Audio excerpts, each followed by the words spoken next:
Good afternoon and welcome to the Healing Circle on Conversations with Al McFarlane. The conversation and the Healing Circle will begin just after this special screening of Let It Be Known with NNPA's very own Stacey Brown. Stacey has a very special guest on this show, Al McFarlane. We'll start the Healing Circle right after this program.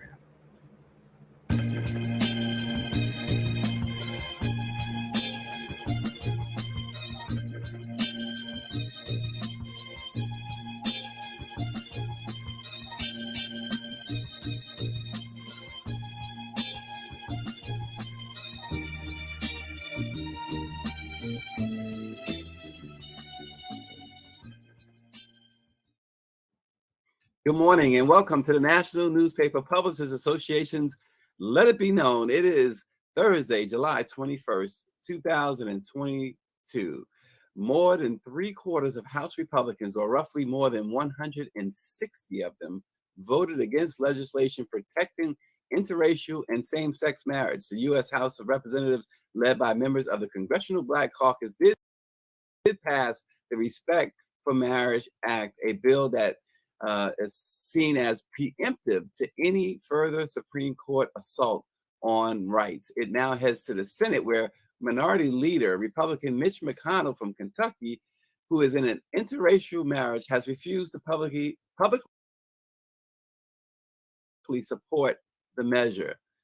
Also, the Black News Channel is making a return, and media mogul Byron Allen is a new owner. We'll discuss that as well.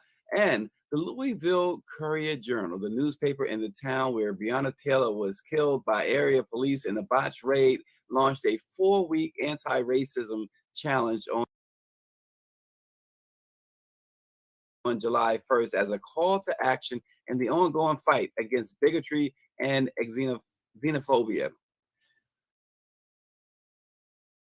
And finally, the home of Emmett Till and other African-American landmarks are receiving millions of dollars in grants for restoration and preservation. What does it all mean? We discussed this morning with Rashonda Tate Billingsley of the Defender Network in Texas, and of course, the publisher of Insight News, Al McFarlane.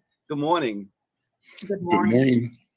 Well, we start this morning with this bill. The U.S. House passed, to protect same-sex and interracial marriages. Is a vote that comes amid concerns that the Supreme Court's overturning of Roe v. Wade could jeopardize other rights.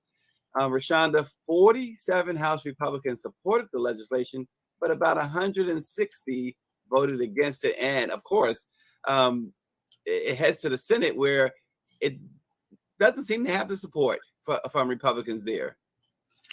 You know, this is really the whole fall in line to obstruct anything that may seem like it's positive for the Joe Biden administration. And, you know, it's so sad to me, because it's like a lot of these politicians now are governing, and that's their mantra: obstruction by any means necessary. I do admire the House for moving forward with trying to be proactive instead of reactive. We just got to learn to fight dirty. You know, and I hate to say that, but the days of Michelle Obama's when they go low, we go high is over. They don't play fair. They don't want to play fair. They're trying to have an obstructive agenda. And so we have to get in front of anything that we may see coming our way. And Al McFarlane of Insight News, Al, it's interesting because as we said at the top, so Mitch McConnell has not publicly supported this bill, and to the best of our knowledge, hasn't privately supported it either. Mitch McConnell is in an interracial relationship. We heard Justice Thomas when they talked about this. You know, he stopped short of saying he wants to get rid of interracial marriage. He's in an interracial marriage, and many of these Republicans are. I mean, Donald Trump, of course, is not in Congress. He's not in the Senate. But, you know, he is the just about the face of the Republican Party. And of course, he's in an interracial marriage, right? His wife is from wherever she's from. I forget. But I mean, she's not an American. Mm-hmm. I mean, what does that say? Well, it shows duplicity, I think, in the culture, double standards all day and all night. On the one hand, people live a certain way and do certain things, but they turn around and in the public forum decry the idea of the rights and dignity and the freedom for all individuals. And they deny and decry based on political power that they have, that they think they have, and that they want to hold on to. The question here still boils down to white men deciding that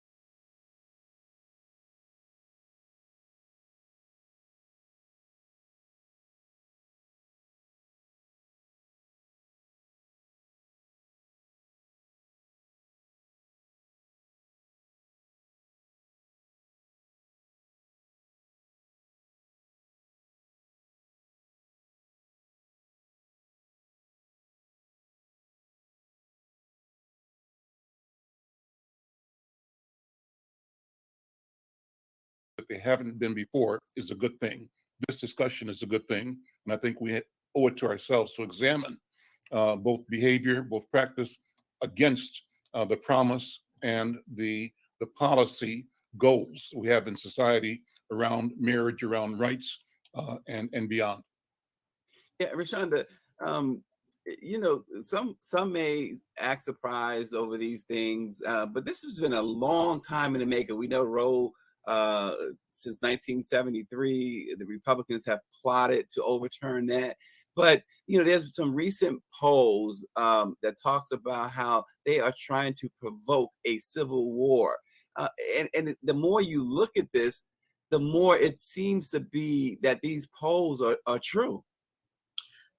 That's right. One of the things when the reason that many of these Republicans that really do not like Donald Trump, but supported Donald Trump was so that they could get to this point. They saw the bigger picture. They knew the end goal that they wanted, and they were willing to endure Donald Trump and his craziness to get there. And so here we are. We took President Obama took the nice road when they blocked Merrick Garland. And then they turned around and filled the Supreme Court with who they wanted. And that is their end goal. And Americans see it. The only thing is we got to, again, get in front of it. And, that's the way they're playing the game. And now that we know the rules, we need to play the same. Well, and that's something, Al, right? Go ahead. Yeah, yes. I was listening to Rashonda, and Rashonda, I agree with what you're saying about how we have to look differently at what our tactics are going to be to resolve or to pursue and advance our interests. I'm trying to shift my head to not focus on what you said, and that is to if they go low, we go low, fight them on their ground. You're probably right, but let me say for the sake of argument, I'm trying to put my head in the place where I say, how can we, first of all, continue to discuss, examine, promote, and create a public mind in our community around the ideas and ideals that represent our dignity, our legacy, and our future? How do we begin to articulate what society can and will be and what must happen by us, within us, and as we operate within the social structure as well, to protect and preserve our interest and our vision of the future, our version of history? And that the nuance here, and I'm sure you might not disagree with it, but the nuance is that it's another way of initiating the fight. The fight, however, is not reactive to white people because we know what they're going to do. And at one level, it's irrelevant, but we know it isn't because it's deadly. But at one level, it's irrelevant if we adopt and can effect an internal strategy within our culture, Black people, a governance structure that reflects what we mean to each other. If we can develop goals, strategies, plans that we pursue irrespective of what obstacles they put up, I think we're headed in a right and more holistic direction and in a healing direction, because we have taken control more of our space, our dignity, our future, and we're fighting to build it, not fighting to resist them. But they may be one and the same. And I don't know what you think about it. It might be splitting hairs. Yeah, well, the Respect for Marriage Act would repeal a law from the 1990s that defines marriage as a relationship between a man and a woman. It would also provide legal protections for interracial marriages by prohibiting any state from denying out-of-state marriage license and benefits on the basis of sex, race, ethnicity, or national origin. When you think about all of this, and I think Al articulated the hypocrisy that's involved, but they know that they are hypocrites, but this is the marching orders that they have, right, Rashonda? Right. And I definitely agree with that. One of the things when I say fight, I believe wholeheartedly that we need to fight, but we don't need to lose sight of our own core values. Right. I believe that what we need to do is stop looking to expect that the other side will reach out to the olive branch that's been extended. We have to stay focused on our goals as well, because one of the things that the last election, a lot of us, our Democrats ran on is anti-Trump instead of a pro agenda, their own agenda. And I definitely don't think we need to go into this next election as an anti-only. I just believe we have to be smart in educating our community and moving our own goals forward. Yeah. By definition, you're right, Rashonda. By definition, our goal and our morality is anti-Trump. Yes. In and of itself, I mean, there's no bones about that, and I think we focus there. It'll guide and direct how we respond to and how do we craft, again, our path to our future, irrespective of the opposition. But we also know that there will be opposition at every level. And so that gives us all the more reason, the more compelling reason to be focused, to be clear, and to be incessant in our march towards our own liberation and freedom. And I believe that, and we believe that our march for freedom is the freedom for the whole country at the end of the day, the freedom for humanity, because that's where we're coming from. Yeah. Well, Al, Michelle Madison says, greetings to Al McFarlane. You are making some excellent points. She says she enjoys your conversations with Al McFarlane. And, tonight is going to be very interesting. The hearings, another prime time, January 6th hearings. We'll see, because a lot of these politicians that we're hearing from that are anti-interracial marriage and anti-Roe v. Wade, they are big time involved in what happened on January 6th. Many of them are. And tonight should be very explosive, to say the least. Also this morning, Al and Rashonda, Byron Allen's Allen Media Group has purchased the Black News Channel with plans to revive the bankrupt cable news outlet and significantly grow its distribution footprint. Allen's company is acquiring substantially all of BNC's assets for $11 million. A bankruptcy court in Tallahassee, Florida, formally signed off on the sale. It is available, BNC, that is, in about 45 million homes through companies like Comcast, Charter, and DirecTV. And Byron Allen now says that his company can grow that distribution to about 80 million homes within the next 6 months. Let's start with you on that, Rashonda. First of all, how important can the BNC become? And secondly, Byron Allen made a point of saying that it will now be Black owned. I just bow down to Byron Allen. Byron Allen is the prime example of don't talk about it, be about it. He moves in silence. He goes and he just makes things happen. So I give the brother definite props for that. And I think it's important what he's doing.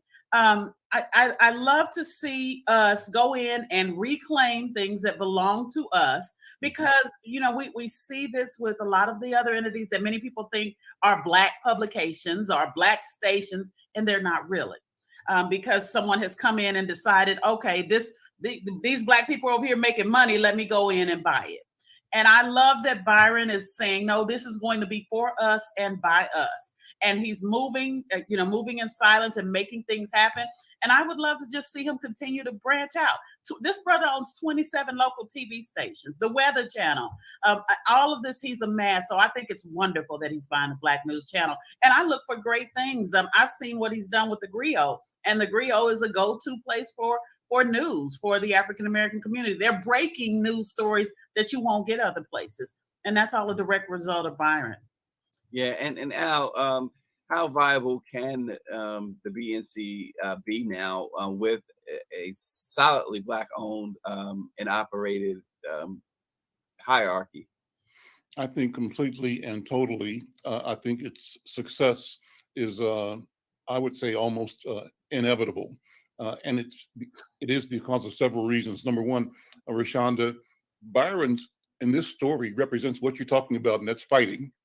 And Byron, I have to sort of echo what you're saying, demonstrates that ability to take it to the mat. And he, in the past, 2 years or so, had this epic battle with Comcast, and comes out of that battle extracting what in his mind, and I think the public would say, is a victory in getting access for his channels and his platforms through their network. So here he is now, in a sense, doing what white people do, buying something at pennies on the dollar. Now, this is a project that had taken a $100 million investment and put that in the hands of some good meaning and well-intentioned professionals who thought they could rally, and they probably could have with more money and more time, but that's not the way the world works. They ran out of money and time, and their benefactor pulled the plug on the Black News Channel. So in steps Byron Allen with $11 million? Fire sale. And the beauty is, number one, he's got the money. Number two, he's got the networks of people that have money around him.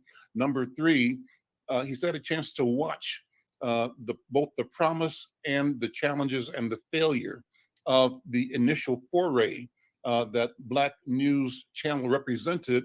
And number four, he's got personal, deep experience in media management, media ownership. Byron Allen is a trench fighter. He's a guerrilla fighter in the world of business. Goes bare knuckles, I think, into the marketplace, and smilingly makes his way to the goals that he's established for himself and for his businesses, and therefore he's creating empire for what is happening in that space for Black media. It's important that we elevate, celebrate, and show what he's doing as it's being done as a model for what we can all do in all of our businesses, not only in media,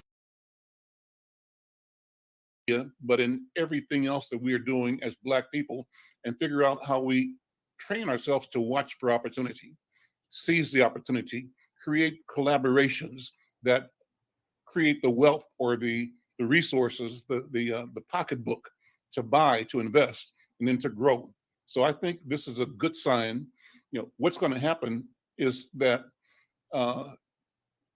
I'm predicting Byron's going to go international. And the money is in recognizing the presence of Black people, not only in this country, but in the Caribbean and in South America, and our connection to the continent.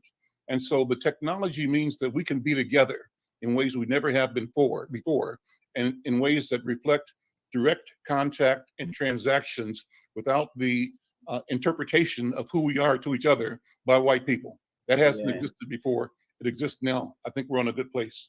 And we'll let you punctuate it there, Al. We also this morning, the Louisville Courier-Journal, the newspaper in the town where Breonna Taylor was killed by area police in that raid on her home, launched a 4-week anti-racism challenge this month as a call to action in the ongoing fight against bigotry. And so what the publication is claiming is that it is committed to learning from the Black community, speaking out against racism and ending white silence, according to the newspaper. And to do so, They partnered with the Earth and Spirit Center and longtime justice warrior Reverend Joe Phelps to co-facilitate anti-racism courses. As part of his month-long anti-racism challenge, the Courier Journal has been publishing a list of 10 to 12 anti-racism activities each week since July 1st. They encourage participants to complete at least 3 of the following every week: watch a film made by Black artists, support a Black-owned business or a Black-led nonprofit by making a purchase or donation, or document personal experiences or observations of racism in a journal. Rashonda, your thoughts on this? I appreciate the effort. I really do. It's something. But the people that need it aren't going to be sitting. They're just not going to be sitting and saying, "Okay, the paper has given me a challenge. Let me work on my racism." But it's something. I applaud them for that.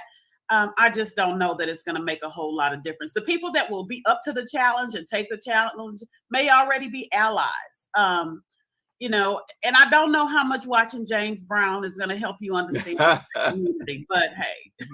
Say it loud. Say it loud. Al, the goal, they said, is to educate, raise awareness, and create more allies and advocates for the Black community. Is this the way to go about it? It's one way. It's not the way. It's one way. And I think it should open the door for the Black community there and abroad to say, okay, good beginning, good nod to this idea of inclusion. But what we really want to see is how many Black people are on your staff, how many editors and managers, how many people are running your financial department, what's your purchasing strategy, how many dollars are you spending with Black businesses in Louisville, and you likely are on the board of several of the major banks and corporations. That's what happens here. The people that run the paper are also on the board of the big banks and big companies. How do you use your influence not to tell little people, ordinary citizens in the community, to read and think and watch a movie, but how do you demonstrate what it means to do things that are intentional and that make substantial transformative change? And that's something that we have to hold them accountable for, or at least raise the question.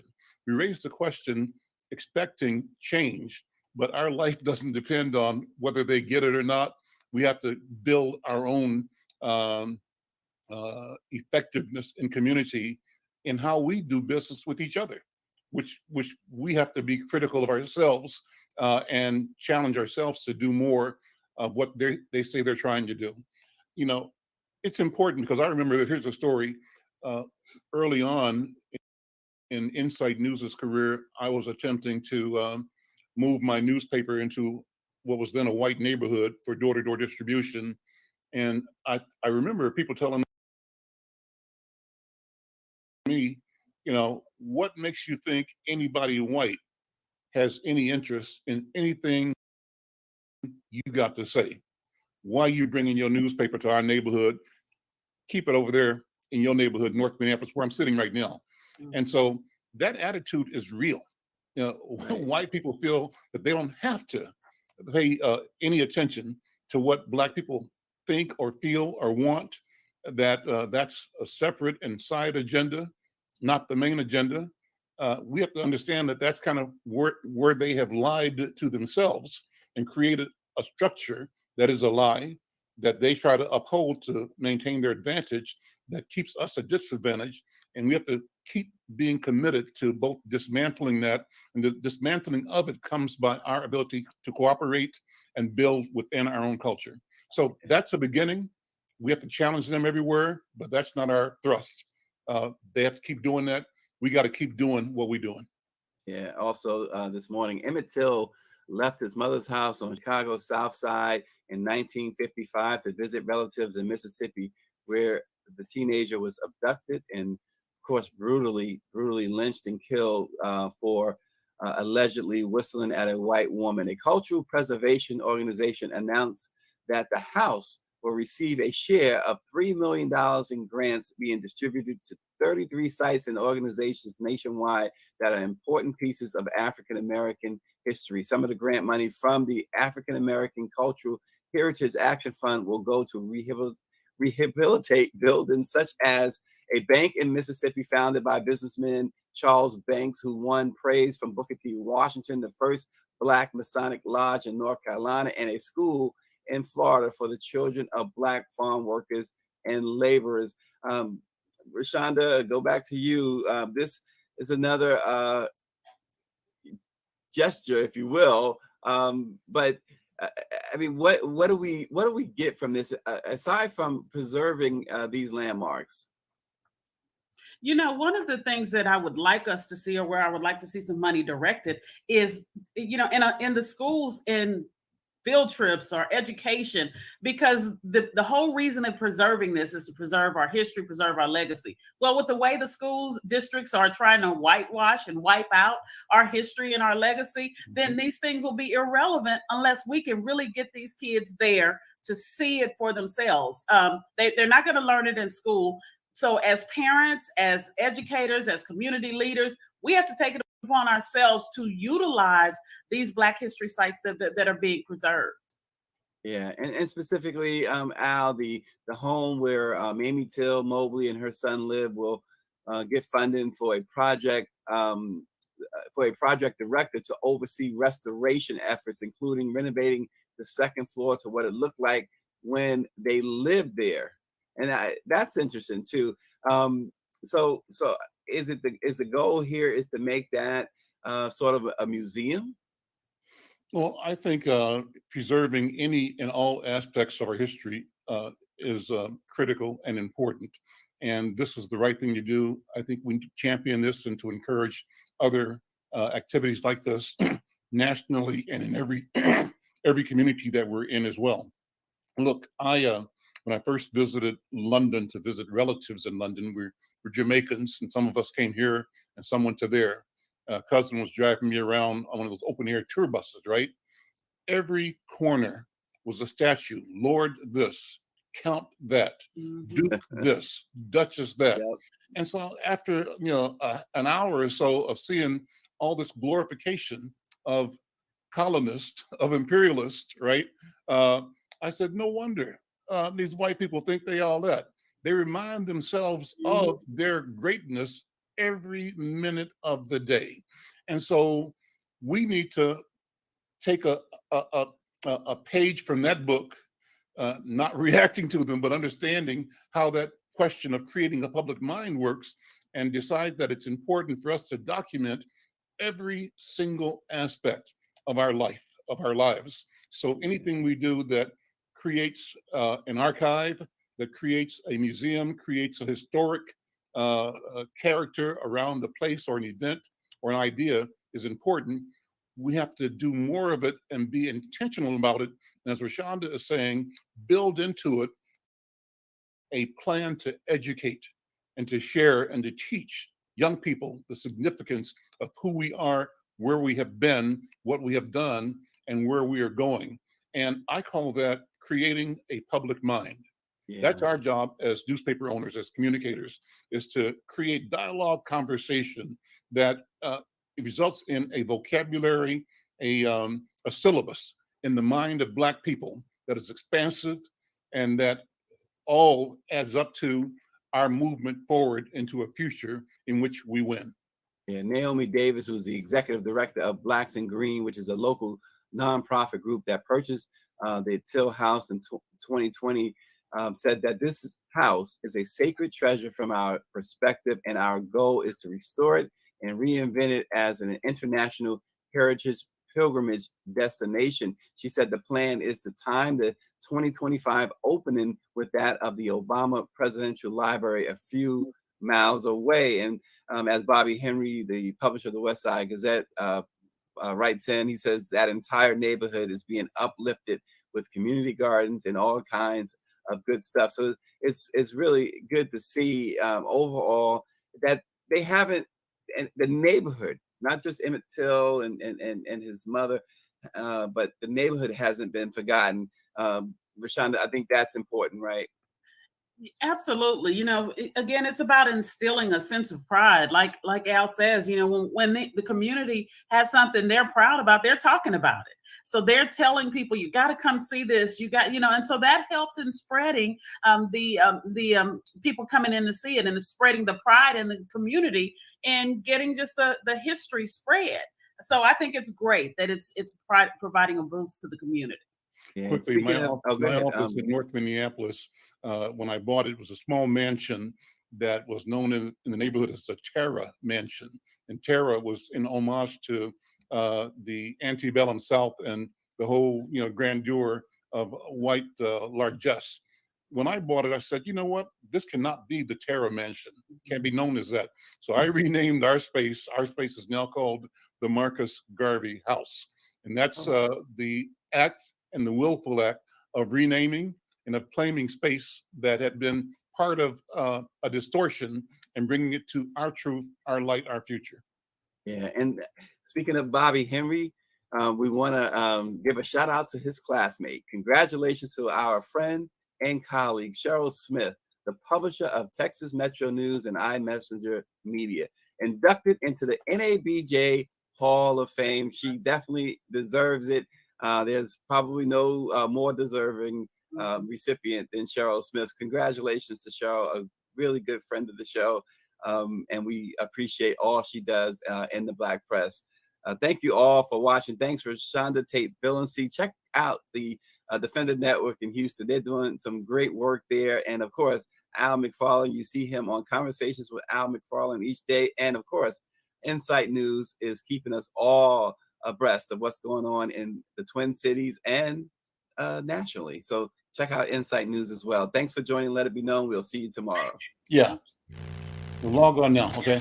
Log off. I think we log on, do audio if you have to.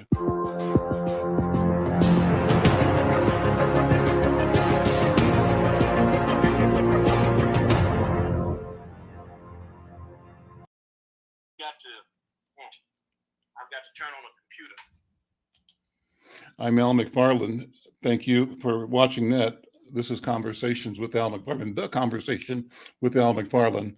And thank you for watching with me, letting me share with you a wonderful interview conversation program that was done, I think we did yesterday, at Black Press USA, at NNPA, the National Newspaper Publishers Association. It's daily news summary. The program is called Let It Be Known, and it's hosted by Tracy. What's Tracy's last name? Tracy, help me, Vish. Stacy Brown, who's the editor of that, and he pulls together people like me, owners of newspapers from around the country, from the Black Press of America, and sometimes guests. Often we have Dr. Benjamin Chavis Jr., who is the CEO and president of the Black Press of America, NNPA. And so it's cool. It's cool to have a chance for us to connect with each other, to compare notes, to tell each other from time to time, and in doing so, tell the world how we see what's unfolding, not only in our community, but how we interpret what's happening in Washington, D.C., what's happening in different places around the country. I was just on the phone a second ago with my friend from California, the exceptional photographer, Brother Hayward Galbraith. He might be joining us in a couple of seconds. He was covering the story in California. You may have seen it, where a Black family was awarded, I think, control of a park or some public land that their family had owned and had been cheated out of years and years ago. And if you might have seen it on the news, a story recently, Vash, I don't know if you know the story, you could pull it up if you can, about a Black family in LA that got control of this either public or privately, but taken land that was sort of taken from them illegally, as often happens with Black people, Black landowners. But the city and county have made a restoration. And so if he can join me, he'll talk about that. He was there. And then I reached out as well to my friend Roy Lewis. I'm not sure if he's going to be able to respond or not, but like me, I'm hoping he was at the hearing last night at the hearing for the January 6th.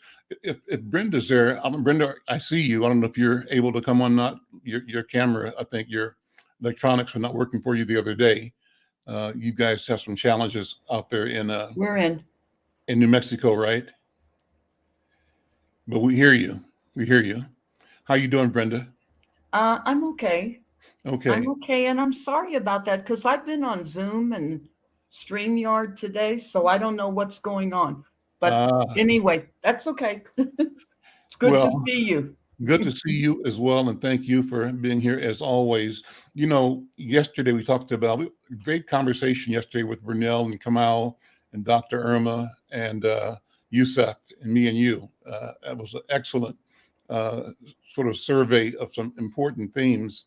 But I think you talked about how much attention you're paying to the January 6th hearings. Did you watch last night by any chance? I did. And I did too. I was riveted. I mean, I thought it was amazing. But let's you and I have that conversation. And Vash, if you want to jump in the conversation as well, if you watched it or are following it personally. First Brenda, of all,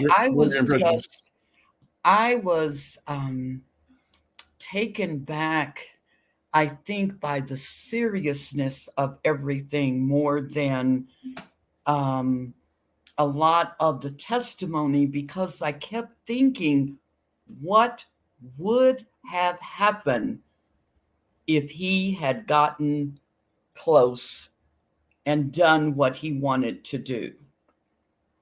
And it's really haunting. I was emailing Sean Lewis this morning because Youssef and Sean and I are going to be doing a joint article on the importance of voting. And, Youssef and I did one last year. Mm-hmm. But this article is centering in Dr. Bravada's theme of the consequences of doing or not knowing, but I'm adding and doing nothing.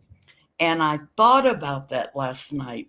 And I said, if we don't get out and vote in mass, we have to. And hats off to that committee. I'm sorry to hear about Benny Thompson. That's one of my heroes. Yeah. I mean, he's phenomenal. But I hope he's doing better. And the president seems to be doing better with COVID.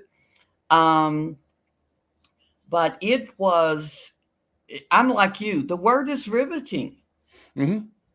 It's like, no, they didn't.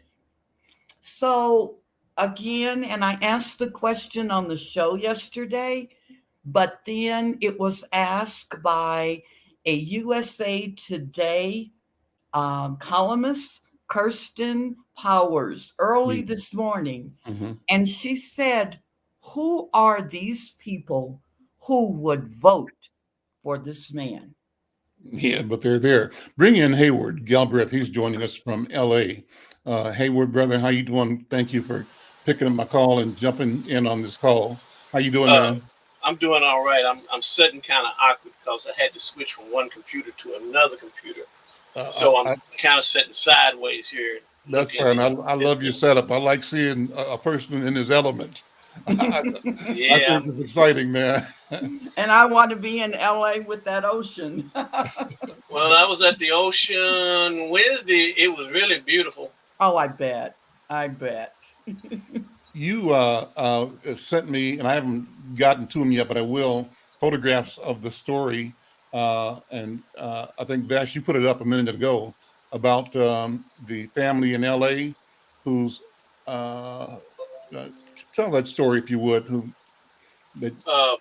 About 2 years ago, a young lady, and let me see if I can switch to the paperwork that I have of her.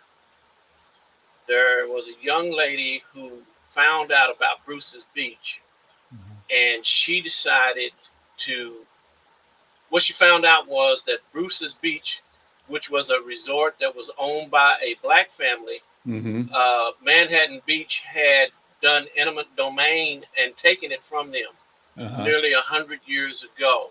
Wow. And so she decided to fight. Her name is Kevon Ward. She's an activist. So she found out about it, and she decided to fight to get it back for them. Mm-hmm. Senator Steve Bradford, who is from Gardena and is in the California Senate, he did a bill to get it back for them. The LA County supervisors and Janice Hahn, who is the daughter of Kenneth Hahn, you may know of him. I don't. Who is he?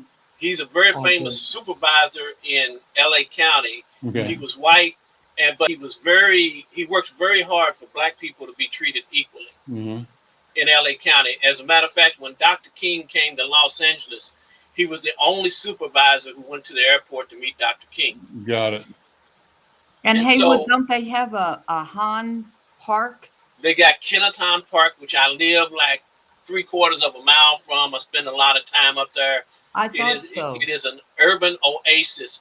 And where the park is established, it used to be major white neighborhood. I know you all have heard of Baldwin Hills, which is called the Black Beverly Hills. That used to be basically a white neighborhood. All that area used to be a white neighborhood. And then with when they got rid of segregation, black families moved into those neighborhoods in the hills there. And so Kenneth Hahn Park is what we call our urban oasis. It's situated between La Brea Avenue and La Cienega Avenue. And I think it's like over 100-some acres in the city. And just in the past few years, it used to basically be African Americans and Mexican Americans going up there.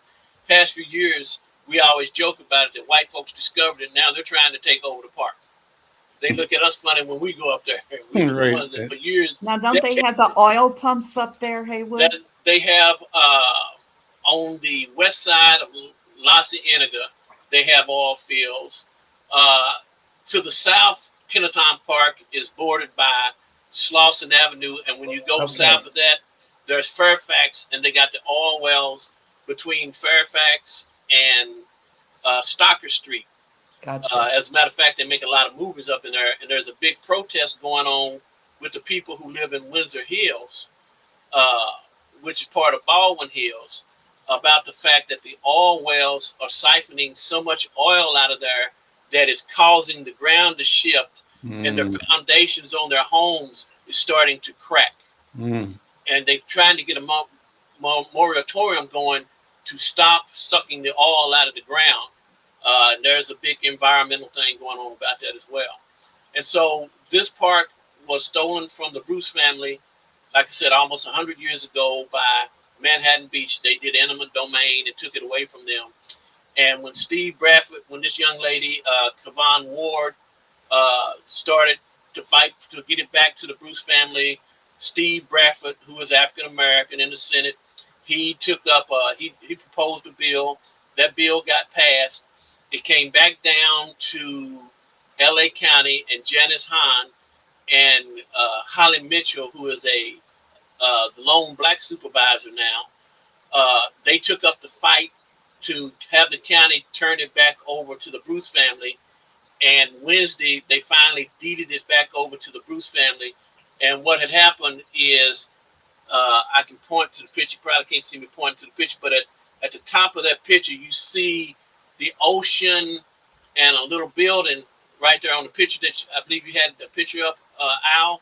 You took it back down, but there is up at the top of that picture where you see the ocean, where the grass is right there. If you go follow the grass to the ocean, you see a building right there, and that is the LA County Guard Station where they train the guards for the lifeguards and stuff. And so LA County is going to lease the property back from the Bruce family for like $413,000 or $33,000 a year. But all the property, and I read last night, I was checking something, and they said the property, that little piece of land right there that you see with the park and the building, is worth $75 million. So the Bruces got that back, and plus the like I said, LA County is going to lease it from them for $400. either $13,000 or $33,000 a year. Almost $500,000 a year. Yeah, those kids don't have to work for the rest of their life. Good for them. I'm looking at the story that was in USA Today by Jordan Brown, and the headline says, "Beach taken from Black couple given back to family 100 years later." And it says, "We are returning to stolen land." Let me read 3 or 4 paragraphs of it. Nearly 100 years after a Black couple was racially harassed and stripped of their California ocean resort, Los Angeles County officials on Wednesday gave the land back to their descendants. The land transfer concluded 2 years after work by activists, the family, and city officials who fought for the former Manhattan Beach resort to be returned to the family of Charles and Willa Bruce, who built the resort in 1912. During a Wednesday ceremony on the shoreline of upscale city Manhattan Beach, their great-great-grandson, Anthony Bruce, was given a copy of the land transfer fair. Last paragraph. "We have set the precedent in the pursuit of justice," said Janice Hahn, one you just mentioned, a member of the board of supervisors who helped lead the effort to return the land. Quote, "Today we are returning stolen land for the first time, but it will not be the last." And so that's cool. And there's some linked articles. I won't go into them now, but linked articles that talk about more Black families fight to regain land taken from ancestors. Roy Lewis is here. Bring Roy in.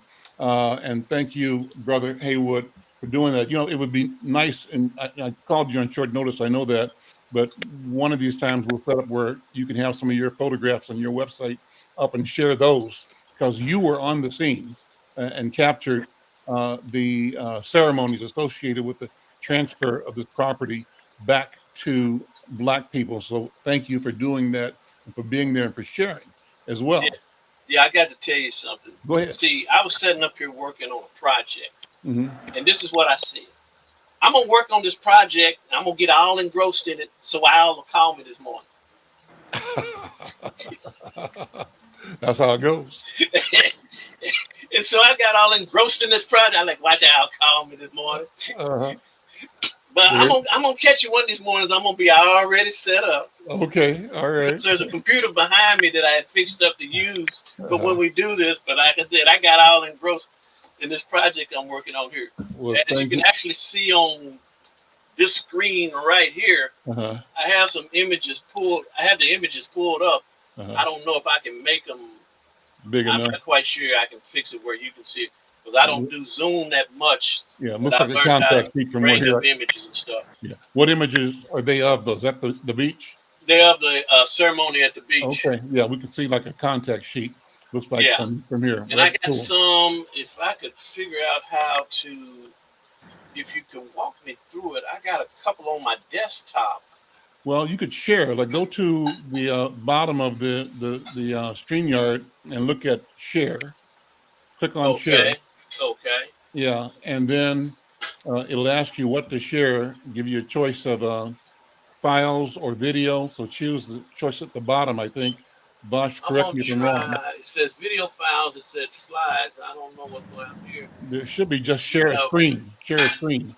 Let me see if I can go back and share a screen. Let me see. Yeah, and then click on that, and it'll give you a choice of which of those screens you want to share.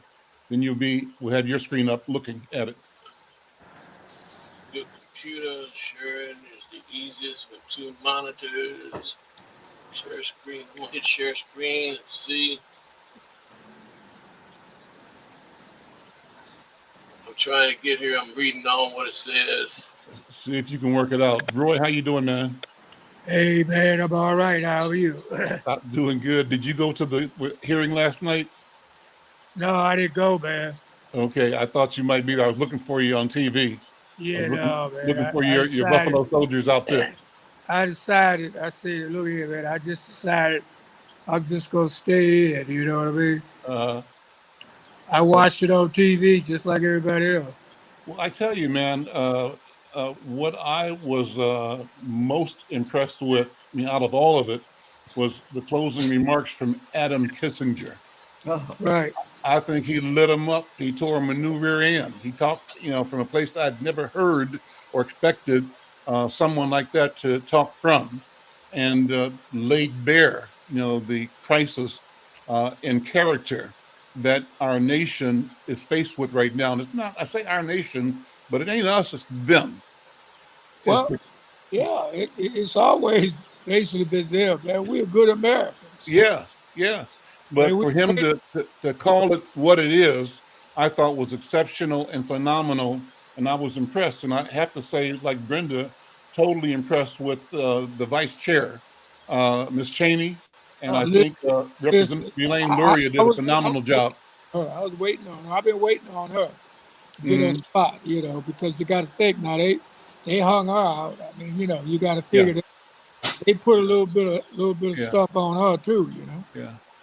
They're still hanging her out because she's losing in Wyoming, but she's willing to give up her political career for what is right. And she's impressive. She showed up. Yes, she showed up. Yep. Anything new out there, Roy? Well, I'm actually at the Urban League thing, man. Okay, their annual? Yeah, it's annually going. I just left the dinner. Luncheon. This their last day. So I came over to check it out. Okay. I've been kind of limiting my movements with all the stuff floating around, but it's had a good turnout for the luncheon. Who's the main speaker today? Scale back.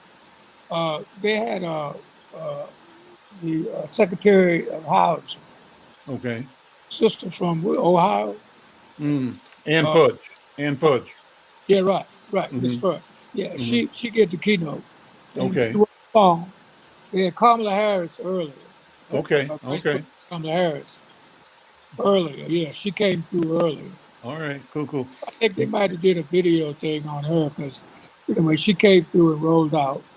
But so, it's the Urban League, it's the Urban League. They give out awards. And I think they got something tonight. They'll be fresh. Okay. Well, send me some pictures. Haywood we got your screen. Haywood, bring it up. Yeah, I was very There it is. with all of that, man. Can you see it there? Yeah. That's great. Okay, I'm gonna click through back and forth. I was speaking about Supervisor Holly Mitchell, and I'm gonna click to a different picture because she might have to show up somewhere, and I don't want her to see me having that picture of her looking bad. That's Supervisor Holly Mitchell. She's also the chair of the Board of Supervisors for Los Angeles County. Now, Los Angeles County did something historical an election ago.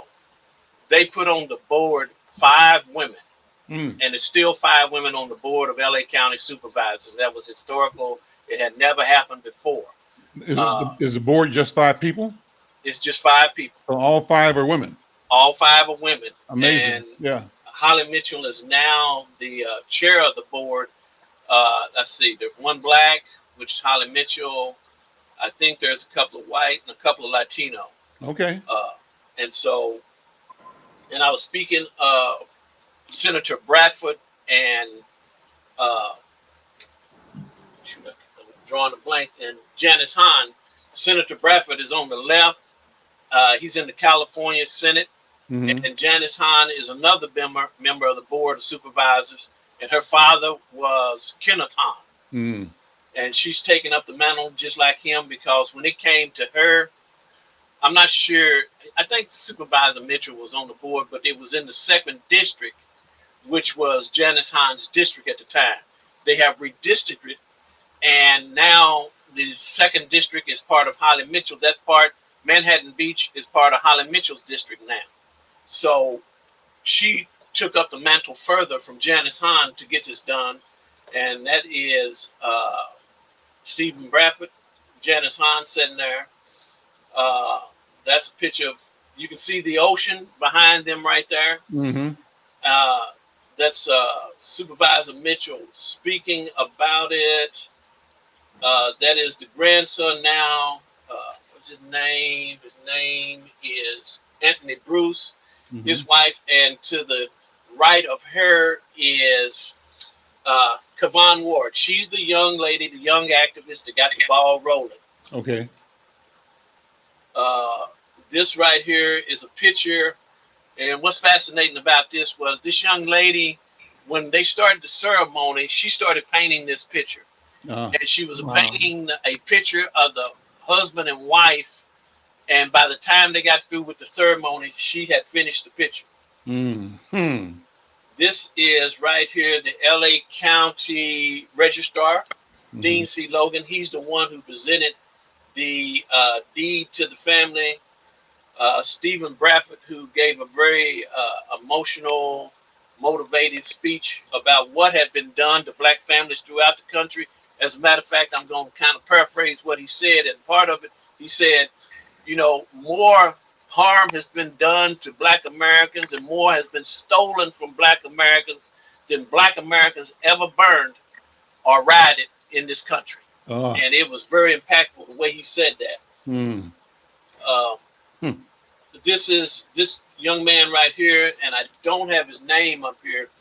He was the mayor of Manhattan Beach, and he helped get the ball rolling with this also. And there may be I don't know the full story on him.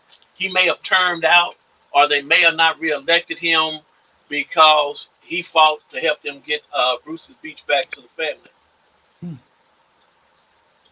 Let's see. It's amazing how a decision like this can change the pathway for generational wealth for a family that, like most families, probably struggled to get by. Even if they did okay, they were doing just okay. But now, as a course correction, as you mentioned, this company is going to have at minimum about $500,000 a year in revenue in leasing this building. I saw that the county also said it's going to make an offer that they're authorized to spend up to $20 million to buy the property. But you said the property is valued at $75 million, and likely they simply going to retain ownership, hopefully, and just keep getting revenue ad infinitum, because the value of the property will continue to increase. Definitely. They're not making new land anywhere, as they say. So if I was them, I would reject the offer and just keep getting money. Like you said, it'll probably go up every other year, you know, how much the county will pay for it. Yep. I would just keep my land and keep getting that $500,000 a year. Yep. And you got heck of a lot of collateral if you choose to go buy some property someplace else. Right. Right. You got equity. You got a whole lot of equity right there. To be building wealth with. That's right. So I'm so glad for this to happen for them. And I'm also glad that you're able to cover it and that we're able to talk about it, because I hope this conversation, this coverage will have other families, others of our people around the country and around the world to look at the land that we're on, look at the space that we are walking on, the place we're living now, and look at the things that we own, not only material things, but even the ownership of our ideas, our creativity, our genius, right? And know that we have the capacity to value what we do, what we own, what we possess. But these are all assets, and the assets are important. And we simply need to begin to treat what we own with value, as valuable. And to the degree that we add value in how we relate to each other, I think we raise the entire people. We recognize the existence of an economy, and we create language and ways of looking and knowing and dealing that reflect that our engagement is based on value. Yesterday's conversation with Brenda and our companions group focused on two ideas, and one was being rational. How do we create in ourselves a commitment to being rational? Rational meaning thoughtful, meaning thinking hard about everything. And then the other companion idea or property that was suggested by Dean Burnell Powell, the former dean of the law school at South Carolina and dean of the law school at Kansas City. The other principle besides rational thinking was critical thinking. How do we train ourselves to be critical? And not critical in a negative way, not in a mean or selfish way, but as a matter of how we look at the world. Let's look at everything, examine closely, and be reasonable and be rational.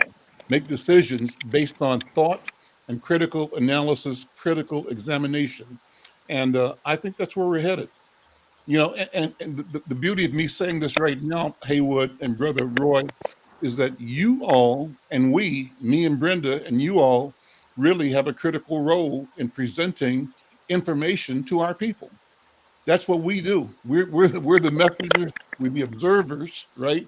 We're the witnesses. And what we see and what we present, what we write, is the hallmark by which the world will look at where we were. And also, we are creating signposts in imagination to guide our people to the freedom that we're looking for. Roy, what you think? Well, I was just thinking as I was sitting here looking at both of you all in terms of him being able to report on that event that's in the paper yesterday and today was covered on the news. It's a big story. And the fact that he has done how he has presented it, and you gave the window or have the vehicle to get it out to the rest of the world to underline it and show you a direction for reparations. I see it. First thing I thought of was reparation, and that this is a model that we as a community can use in terms of how do we get reparations. This is a sort of a reparation factor, even though they took their land before. Criminal took their land. They did take their land. And then they do that 100 years, whatever number of years they've had it, that's interest and all of that. But the fact that it's worked out the way it's worked out, and the fact that the brother who went and did this assignment is showing the way of how photographers and media people can get stuff on the air right away. And you all have actually did it. I mean, you told him how to go to this and how to go to that. And then he went to and did that. And here he is looking at the pictures, just like an editor would look at them live. You know, we know this is a live show. And so, you know, this is sort of a little revolution happening right now. Just to be clear, I mean, I didn't originate the assignment. I was aware of it, but Brother Roy. No. Well, I'm just talking about the fact that you provide the window. Right, there we go. Provide the window to get it out to the world. Right. And he's got the equipment there with and he his was camera set up on him to present it. And it's a way for other photographers to begin to see themselves as an immediate.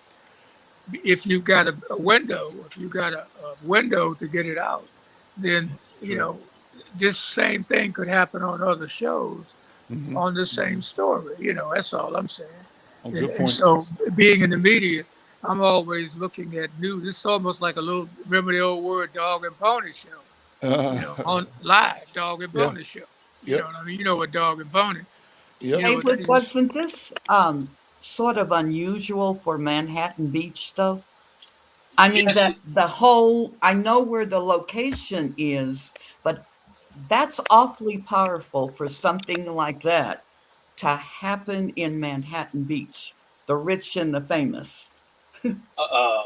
Brenda, you know how we talk in the hood. Yeah. And we still running around here talking about clowning Manhattan Beach, talking about you still mad. Because they are angry in Manhattan Beach. They are. They have one of the things, and I had to laugh because you know when somebody's being clowned, as we say. Every representative that got up there and spoke, you know, Steve Bradford, Janice Hahn, Holly Mitchell, and there was a couple of others, talked about the fact that the leadership in Manhattan Beach has never come out and apologized to this family. This has been going on for 2 years. I bet. Nobody has ever came and said we're sorry. Everybody else in LA County and the state of California, Governor Newsom came down, I think it was October of last year, and signed some paperwork in that very spot. He apologized for what had happened to the family.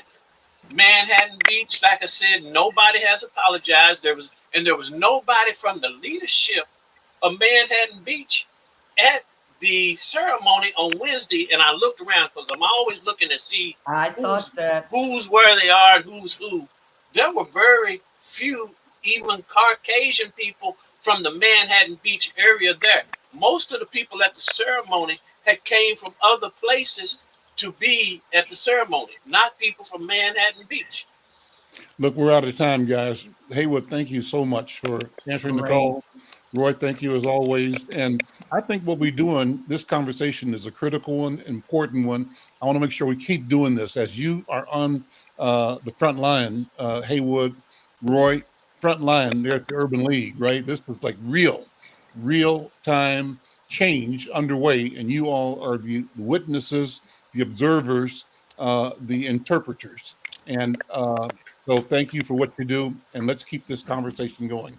All right. Brenda, thank you as Take always. care. We'll see you next time. Thank you. Bye-bye.